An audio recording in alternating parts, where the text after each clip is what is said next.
Anjana classes. Welcome class 10th। आज हम पढ़ेंगे क्लास 10th की पाठ्य पुस्तक स्पर्श से सुमित्रानंदन पंत द्वारा रचित पर्वत प्रदेश में पावस।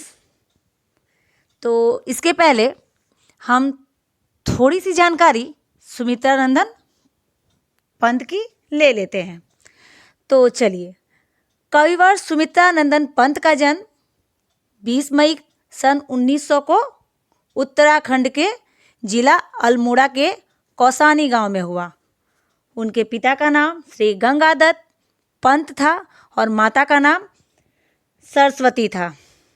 जन्म के कुछ ही घंटों के बाद उनकी माता की मृत्यु हो गई। उनका पालन पोषण पिता के देखरेख में हुआ था।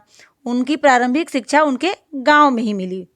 उसके बाद प्रयागराज में जाके उन्होंने अध्ययन शुरू किया, किंतु राष्ट्रीय विचारधारा के कारण सत्याग्रह प्रारंभ होते ही उन्होंने पढ़ना छोड़ दिया। कविवर पंत जी ने बचपन से ही कविता लिखना प्रारंभ कर दिया था और पर्वतीय क्षेत्र में रहने के कारण प्रकृति का उन पर बहुत ही बड़ा प्रभाव पड़ा था। सन 1915 में उन्होंने साहित्यिक सृजन करना शुरू कर दिया।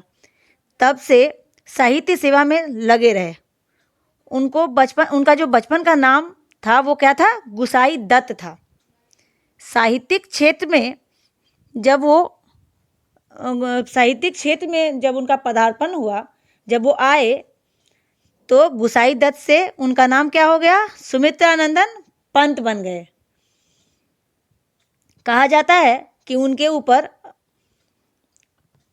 रविंद्रनाथ टैगोर का काफ़ी अच्छा खासा प्रभाव पड़ा था। और पंत जी का निधन, हिंदी साहित्य का जो अपूर्व क्षति हुई, उनका जो निधन हुआ 1977 में, 28 दिसंबर 1977 को उनकी मृत्यु हो गई।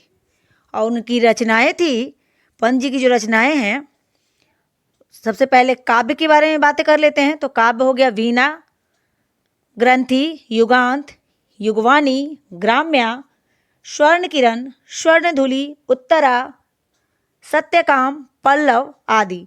लोकायतन एक ऐसा काव्य है जिसके लिए उन्हें ज्ञानपीठ पुरस्कार से सम्मानित भी किया गया था।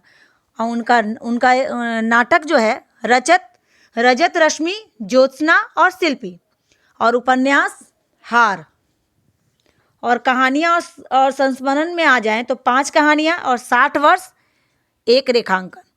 उनकी साहित्यिक विशेषता ये रही है कि उनकी कविताओं में प्रकृति का प्रारंभ होकर मानवता की ओर वो पहुंचते हैं। मतलब प्रकृति का एक अनूठा चित्रण वो करते हैं। प्रकृति को मानव रूप दे देते हैं। इस तरह से उनके काव्यों में छायावाद, वो छायावादी कवि हैं, ये तो आप लोगों को पता ही है। तो छायावाद, उनके काव्यों में छायावाद तो होता ही था, लेकिन रहस्यवाद और प्रगतिवाद का और प्रयोगवाद का भी दर्शन उनके काव्य में मिलता है। तो चलिए शुरुआत करते हैं। पर्वत प्रदेश में पावस। पावस अर्थात होता है बच्चों वर्षा। पर्वत प्रदेश माने पहाड़ों पर जब वर्षा ऋतु जब आती है तो उसका सौंदर्य जो है वो देखते हुए बनता है। और इसका सौंदर्य का वर्णन सुमित्रानंदन पंत जी से अच्छा कोई कर ही नहीं सकता। तो चलिए, छायावाद के 4 स्तंभों में से एक सुमित्रानंदन पंत द्वारा रचित पर्वत प्रदेश में पावस पढ़ते हैं। पावस ऋतु थी पर्वत प्रदेश, पल पल परिवर्तित प्रकृति भेष, मेखलाकार पर्वत अपार, अपने सहस्र दिश सुमन फाड़, अवलोक रहा है बार बार, नीचे जल में निज महाकार, जिसके चरणों में पला ताल, दर्पण सा फैला है विशाल। शब्दार्थ: पावस अर्थात वर्षा, पर्वत प्रदेश पहाड़ी क्षेत्र, प्रकृति भेष प्रकृति का रूप, मेखलाकार करधनी के आकार की, सहस्त्र हजारों, दृंग आँख, सुमन फूल, अवलोकन अर्थात देखना, निज अर्थात अपना, महाकार अर्थात विशाल या आकार, ताल या तालाब, दर्पण अर्थात आईना, विशाल अर्थात बहुत बड़ा।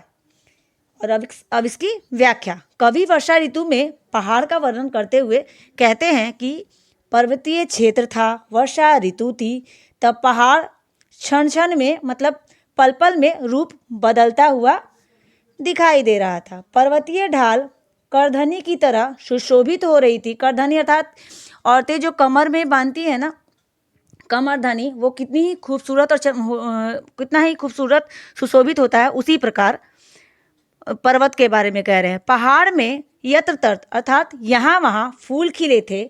ऐसा लग रहा था मानो पहाड़ अपनी हजारों पुष्प रूपी आंखें फाड़ फाड़ कर देख रहा है, निहार रहा है। पहाड़ के निचले भागों में जल फैला हुआ था जिसका आकार विशाल लग रहा था। पहाड़ में जगह जगह पर तालाब दिखाई दे रहे थे। उनमें जब सूर्य की किरणें पड़ रही थी तो वे दर्पण के समान लग रहे थे। हाँ, तो अब दूसरा पैराग्राफ। गिरी का गौरव गाकर झरझर, मद में नस नस उत्तेजित कर, मोती की लड़ियों से सुंदर झरते हैं झाग भरे निर्झर। गिरवर के उर से उठ उठ कर, उच्च आकांक्षाओं से तरवर है, झांक रहे नीरव नव पर, अनिमेष अटल कुछ चिंता पर। अब आइए शब्दार्थ। गिरी अर्थात पहाड़, गौरव अर्थात यशगान, मद अर्थात मस्ती, झाग अर्थात फेन, निर्झर यानी झरना, गिरिवर पर्वत, उर अर्थात हृदय, उच्च आकांक्षाओं अर्थात ऊंचा उठने की कामना, तरवर पेड़, नीरव अर्थात शांत, नभ अर्थात आकाश, अनिमेष अर्थात एकटक, और चिंता पर अर्थात चिंतित। अब व्याख्या। कवि वर्षा ऋतु में पहाड़ का वर्णन करते हुए कहते हैं कि पहाड़ पर जगह जगह झरने दिखाई दे रहे हैं। ऐसा लग रहा है कि वे पहाड़ यश गान गा रहे हैं। झरने इस प्रकार सुशोभित है कि मानो मोतियों की लड़ियां लटक रही हैं।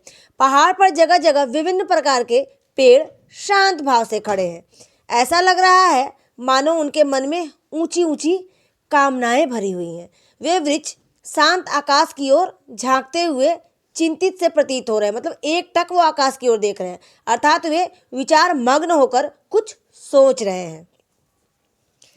चलिए अब तीसरा पैराग्राफ।